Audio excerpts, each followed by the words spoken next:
नमस्कार मंडळी, मी माधवी. तर काल आम्ही संध्याकाळी आलो होतो इथे मस्त शेतामध्ये. छान असं थोडा थोडा पाऊस पडला होता, थंडगार असं वातावरण झालं होतं. यांना म्हटलं चला आपण शेतात एक फेरफटका मारून येऊ. इथे मी घर भरत होते तो हळदीचा निघलेला कोचा. छान असा इथे थैलीमध्ये एका कोचा भरला. मस्त इकडं तिकडं फिरलो, फेरफटका मारला. छान असा मूड फ्रेश झाला. नंतर निघालो आम्ही घरी. मी भरलेला कोचा मस्त यांच्या डोक्यावर दिला आणि यांना म्हटलं चला तुम्ही पुढे चला, मी मागे येते. नंतर छान असं घरी आलो. घरी येईपर्यंत दिव्याबत्तीची वेळ झाली. छान असा दिवा लावून घेतला देवापाशी. बघा माझं पिल्लू कसं मांडीवर बसलं. माझ्या बाळाला दिवा लावायच्या वेळेला माझ्या मांडीवर बसायला खूप आवडतं. इकडे बघा हा व्हिडिओ आहे आजचा. आज आई गेल्या होत्या आरणीला. तिथे शिवपुराण चालू होतं. आईला छान डब्बा वगैरे करून दिला. आई गेल्या तिकडे.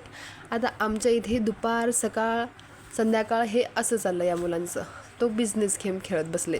छान असा त्यांना तो गेम समजला. आता मोबाईल पाहण्यापेक्षा हे असा गेम खेळत बसलेलं केव्हाही चांगलं. चला तर मग आजच्यासाठी एवढंच. भेटूया नेक्स्ट व्हिडिओमध्ये. व्हिडिओ आवडला असेल तर लाईक शेअर सबस्क्राईब करा. बाय.